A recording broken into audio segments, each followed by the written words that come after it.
যে ছেলে বড় হয়েছে, কোনো দেখবেন ছেলের লাখ দিয়ে পুঁটা পড়ছে টস টস টস টস করে, লাখে বন্দা সাঁধিয়ে আছে, ওর বহু ঢুঁড়তে শুরু হয়ে গেল। চকচকে একটা বাড়িতে বহু নিয়ে এসেছে, 2 মাস 4 মাস 6 মাস পর তখন বেটি ছেলেটা বলছে আর ভাত খাবো না। কেন খাবি না? ওর লাখ দিয়ে পুঁটা পড়ছে। এর দায়ী আর জিম্মেদার কে হলো? বাপ। বাপকে প্রথমে জানতে হবে যে আমার বেটা বিয়ে করার মতন হয়েছে না হয়নি। বেটি ছোটতেই আছে, কত ভাই বলে করছে কি করবো রে, ভালো কাজ এসেছে, রিশতা ভালো এসেছে, দিয়ে দিয়ে মাথার ঝামেলাটা শেষ হয়ে যাবে। ছোটতে বিয়ে দিয়ে দিলে, এবার বিয়ে করার পর 2-4 মাস হলো, বেটি ছেলেটা বলছে আব্বাজি ভাত খেতে যাব না। কেন যাবি না? হ্যাঁ, ও থাকতে ভালো লাগে না ওর বাড়িতে। মানে কি, বেটি ছেলেটা বিয়েই বুঝে না। বিয়ে কাকে বলে, বিয়ে কে জিনিস বুঝে না কো। বিয়ে ছেলেরাকে কখন করতে হবে? আজকে আমরা তো বিয়ে দিচ্ছি কি, আরে এই মাদ্রাসার পাঞ্জরে, রোডের পাঞ্জরে জমিনটা বিক্রি হয়েছে, 2 কোঠা জমিন, 6 লাখ টাকা লাগবে। তো পকেটে তো এই দিক ছাগল মুরগি ঘোড়া ঘাড়ি বেচে টেচে দেখছি 4 লাখ টাকা হয়েছে, 2 লাখ টাকা কমছে। তো কি করতে হবে? এক কাজ কর, ওই সালমানের বিয়ে দিয়ে দে না, আব্দুল্লাহর বিয়ে দিয়ে দে, 3 লাখ টাকা চাহাবি, 1 লাখ বিয়েতে খরচ করবো, 2 লাখ টাকা কমছে, জমিন খানটা কোন রকম ধরে নিব। এই দেখেন বিয়ে হয়ে গেল। এরকম বিয়ে দিয়ে টিকবে ভাই? জীবনে টিকবে না। এই জন্য বেটা ছেলেকে জানা দরকার যে আমি একটা স্ত্রীকে বাড়িতে নিয়ে আসবো, ওই স্ত্রী হবে আমার, কেমন ভাবে তার সাথে আমি ব্যবহার করব। আর একটা বেটি ছেলেকেও জানা দরকার যে আমি শ্বশুরের বাড়িতে যাব, তো আমার স্বামীর সামনে আমি কিভাবে থাকব। যেমন একটা উদাহরণ, আল্লাহর নবীর জামানাতে একটা বাপ নিজের বেটির বিয়ে দিবে, যেমন আমরা সাধারণ বেটির বিয়ে দিই। বসে যান ভাই, আপনারা আল্লাহর রাস্তায় বসে যান, পিছনে যারা আসছে ওরকে অসুবিধা হয়েছে, আপনারা বসে যান, যাতে পিছনে আসবে ওরাও বসে যায়, আপনার দেখা দেখি বসে যান ভাই। বাপ নিজের বেটির বিয়ে দিবে, বেটি বলছে আব্বা আমি বিয়ে করব না খো, বিয়ে করব না খো আমি। সেই বাপ নবীর দরবারে চলে গেলেন, ইয়া রাসূলুল্লাহ আমি মনে করেছি বেটির বিয়ে দিব, কিন্তু আমার বেটি রাজি হয় না। নবী বললেন তোমার বেটিকে ডাকো। সাথে করে চলে গেলেন। আল্লাহ রাসূল বললেন হারে বাবা, তোমার আব্বা নাকি তোমার বিয়ে দিবে, তো তুমি বলছো যে না করব না, কারণটা কি? এ মায়েরা ভাইয়েরা বোনেরা আমার শুনে, এইবারে সেই বেটি ছেলে আল্লাহর নবীকে প্রশ্ন করে দিলেন, ইয়া রাসূলুল্লাহ আল্লাহর নবী গো, বাপ আমার বিয়ে দিবে, আমি ইনকার করি, আমি কিন্তু রাজি হই না নবী গো, একটা তার আগে আমি প্রশ্ন করি। আল্লাহর নবী গো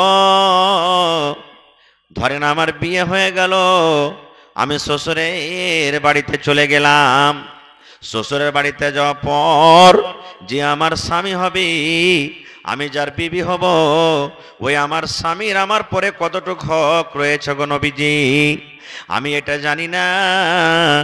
আমি একটা বেটে ছেলে মানুষ, এখনো জানি না আমার ওপরে আমার স্বামীর কতটুকু হক রয়েছে, আমাকে আমার স্বামীর কতটুকু কথা মেনে চলতে হবে জানি না। নবীকে একটু দয়া করে বলেন তো, যে আমার স্বামী হবে ওই স্বামীর কতটুকু কথা মেনে আমাকে চলতে হবে, নবীকে একটু দয়া করে বলেন। এই আমার মায়েরা খালারা শুনেন, আল্লাহর নবী বললেন মহিলারে, তোমার স্বামীর ওপরে তোমার অতটুকু হক রয়েছে রে মহিলা, তোমার স্বামীর তোমাকে অতটুকু কথা মেনে চলতে হবে।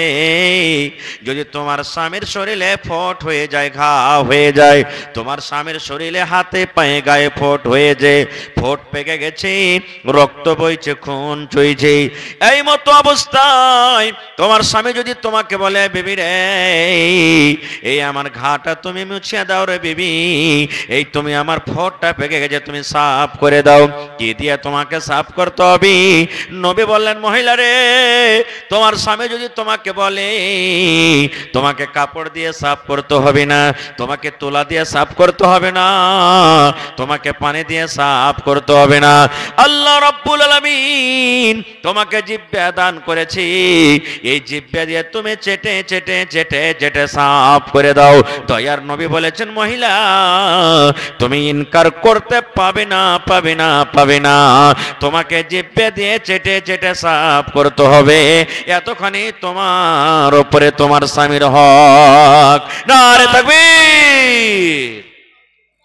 এতখানি করছে আমার বহিনেরা, জানে না তো, এতক্ষণে দূরের কথা জানে না। আহা হা, ওই একটা পুরুষ কে বেলে খাইটে খুঁটে আসছে আর খুব মানে খাস্তানা হয়ে গেছে, তখন কয়েছে যে হারে একটু তেল গেলা মাখিয়ে যেত। উহুদমি বেটি ছেলে কোনোদিন তেল মাখায়নি নিজের স্বামীকে, এমন গড় গড়ে করে তেল গরম করে ওর মাথাতে ঢেলেছে, ভাই চান্দি পুড়ে সাফ হয়ে গেছে একবারে। এরকম যদি হ্যাঁ স্বামীর খেদমত করলে কি হবে? আল্লাহ রাসূল বলেছেন, মহিলা রে তোমার উপরে তোমার অতখানি হক আছে, তোমার স্বামীর হক আছে রে মহিলা। আল্লাহর নবী বলেছেন, মহিলা তোমার স্বামী মাঠে কাম কাজ করতে চলে গেছে, ধান কাটতে চলে গেছে, তোমার স্বামী মা করে ভুঁইয়া চাষ করতে গেছে, দোকান গেছে, স্কুল গেছে। তোমার স্বামী যখন দুপুরের টাইমে 10টার টাইমে সন্ধ্যাবেলাতে বাড়িতে যখন ঢুকবে, আর ওই টাইমে যদি তুমি বাড়ির রান্না বান্না কাজে ব্যস্ত থাকো, তরকারি রান্না করো, ভাত রুটি তুমি বানাও, নবী বলেছেন মহিলা তোমার স্বামী যদি তোমাকে বলে বিবি রে এক বদনা তুমি আমাকে পানি দাও, আমাকে ক্ষুধা লেগেছে তাড়াতাড়ি করে খেতে দাও, ও আব্দুল্লাহর মা, হালেমার মা, জায়েদার মা, বিবি রে তুমি একটু আমার ঘরের দিকে এসো, দরকার আছে। নবী বলেছেন মহিলা রে তুমি যদি রুটি পাকাও, তুমি রুটি বানা বাদ দিয়ে দাও, তুমি যদি সবজি রান্না করো, তরকারি রান্না করো, তরকারি তুমি ছেড়ে দাও, ভাত রান্না করছো, ভাত তোমার ডগমগ করে ফুটতে লেগেছে, এখন তুমি ভাত পাসাবি। আল্লাহ রাসূল বলেছেন তুমি ভাত রান্না ছেড়ে দাও, তুমি সমস্ত জিনিসকে ছেড়ে তোমার স্বামীর কথা তুমি শোনো, কারণ ভাত পড়ে যায়, পড়ে যাক, তরকারি লেগে গেছে হাঁড়িতে লেগে যাক, রুটি পুড়ে গেছে পুড়ে যাক, তুমি এই কথা স্বামীকে বলতে পাবে না, স্বামী গো এই 10 মিনিট দাঁড়ান, 15 মিনিট দাঁড়ান, একটু রান্না বান্নার কাজ সেরে আমি আসছি। বলছে না চলবে না তোমার, তুমি ছেড়ে চলে যাও। আর এখনকার অবস্থা কি, যদি কোনো ভাই খালি কহে যে একটু আইনে দিকে রে পানি টানি লিয়ে আয়, আর যদি কোনো কাজ করে তোমার কপালে কি চোখ নাই, তুমি শুনতে পাও না, দেখতে পাও না, একটা কাজ করে এসে তো কত বড় লাটের বেটা লাঠে গেছে তুমি, হ্যাঁ মিনসা কাহাকার মুখ পোড়া, একটা কাজ করেছে তো মানে বারাতের ওড় নাই, আর আমি যে হাইমে ঝাইমে করে সারাদিন বাড়িতে কাজ কাম করছি, তো দেখতে পেস না তুই আমাকে? এই দেখেন আহা হা, কত ভাই এমন আছে যে বেটির যদি খালি ফোন করে দেয়, মা ফোন করে দেয় মাকে বাপকে, বাপু হ্যাঁ কি আছে তোর জমের আমি ভাত খাবো না, কেন খাবি না, আমাকে এরকম ওরকম করছে। এই দেখেন ওই বাপ বেটিকে সান্ত্বনা না দিয়ে, মা বেটিকে সান্ত্বনা না দিয়ে 5টা কুটুম নিয়ে যাবি, আইস সালার বেটা সালা বাড়ি আসো ধরে বান বাইন্ধার করে 5টা মানুষকে জমা করে 5 লাখ টাকা ওর কাছে ওসুল করে ওকে পেঠা, বেশিরভাগ এগুলোই হয়েছে এখন। আহা হা, আল্লাহর নবীর বেটির কথা শোনেন, নবীর 4 জন বেটি ছিলেন, কয়জন বেটি কথা বলেন, কয়জন বেটি? 4 জন বেটি। নবীর ছোট বেটির নাম হলো ফাতেমা রাদিয়াল্লাহু তাআলা আনহা। আহা, ফাতেমা নবীর বেটির নাম। আল্লাহর নবী বলেছেন যত মহিলারা জান্নাতের ভিতরে যাবে, সমস্ত মহিলাদের, সমস্ত নারীদের জান্নাতের ভিতরে সরদারনি হবেন আমার বেটি ফাতেমা।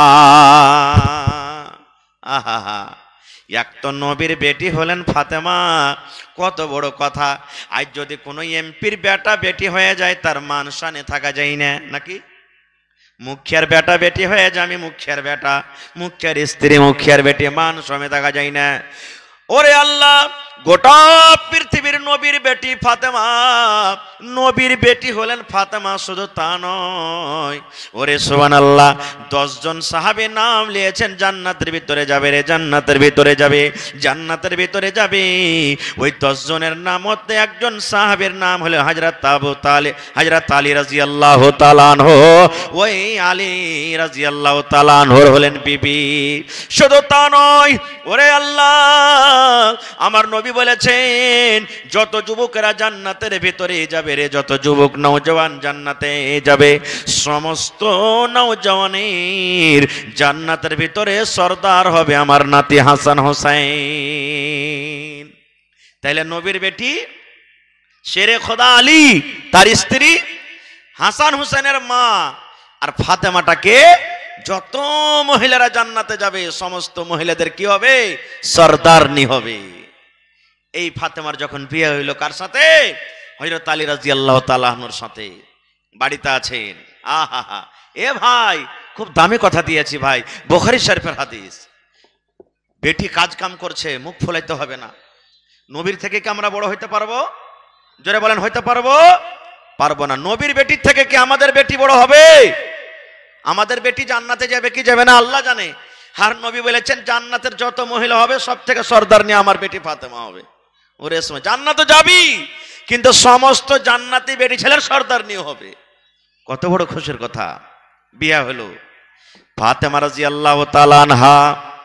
এইবারে আব্বার বাড়ি এসেছেন একটা গোলাম চাইতে, একটা চাকর চাইতে। কি চাইতে? আমাদের বাড়িতে আমাদের বেটিরা আব্বাজি হাঁড়ি দাও, আব্বাজি এই দাও, আব্বাজি ছাগল দাও, আব্বাজি মুরগি দাও, চাহে না ভাই? নবীর বাড়িতে নবীর বেটি চাইতে এসেছে গোলাম। দেখছেন বাড়িতে যে নবীজি নাই, মানে আব্বা বাড়িতে নেই, নবীজি নেই। মা আয়েশা রাদিয়াল্লাহু তাআলা আনহা, এটা হলেন সতার মা হযরত ফাতেমার বাড়িতে। বলছে যে আব্বা কই বাড়িতে? মা আব্বা নেই। বলছে বেটি তোমার আব্বা হয়তো দাওয়াত তাবলীগের কামে বা কোনো কাজে গেছেন। কি কাজ বলো? বলছে না আব্বা আসলে ভালো হইতো, বলবো না। বাড়িতে থাকলেন না। দেখেন স্বামীর বাড়ি কতটুকু পিয়ারা আদরের বাড়ি, যে বাপ নাই বাড়িতে আব্বা নাই, তো থামো 1-2 ঘন্টা থেকে যায় না, তাড়াতাড়ি করে আবার স্বামীর বাড়ি চলে গেলেন। কে জানি আমার স্বামী হয়তো আমার সাথে কোনো দরকার আছে, কিংবা আমার স্বামীর আমার প্রয়োজন হবে, কিংবা আমার স্বামীর কোনো কাজ কাম বাড়িতে লাগলে আমি থাকবো না বাপের বাড়িতে। তখনই চলে গেলেন। নবীর সাথে দেখা হলো না, চলে গেলেন বাড়িতে। সন্ধ্যাবেলাতে নবীজি এলেন। আসা পর বন্দরে এইবারে আয়েশা বলেন আল্লাহর নবী গো, আপনার আদরের মেয়ে কলেজার টুকরা ফাতেমা কি কামে আপনার সাথে দেখা করতে এসেছিল? আমি জিজ্ঞাসা করলাম বেটিরে কি কাম আছে বলো, তোমার আব্বাকে আমি বলে দিব, কিন্তু আমাকে জানায়নি নবী গো, আমাকে জানেনি আপনার ফাতেমা আপনার সাথে দেখা করতে এসেছিল। ওরে আল্লাহ নবী বেটিকে কত ভালোবাসতেন, সুবহানাল্লাহ। আমার ফাতেমা আমার সাথে দেখা করতে এসেছিল। নবীজি বাড়িতে না রুকে তাড়াতাড়ি করে নবীজি চলে গেলেন বেটির বাড়ি। আমার বেটি আমার সাথে দেখা করতে এসেছিল। আহারে আমার বেটির কি দরকার রয়েছে, আমার বেটির কি প্রয়োজন রয়েছে? ওরে আল্লাহ, নবীজি 1 সেকেন্ড বাড়িতে না দাঁড়িয়ে এবারে কিন্তু আমার বেটির বাড়িতে চলে গেলেন। এমন টাইমে বাড়িতে ঢুকলেন মা ফাতেমা বলেন আমি আমার স্বামী আমরা বিছানে কিন্তু আমরা শুয়ে গেছি, ঘুমাইনি কিন্তু বিছানে শুয়ে গেছি।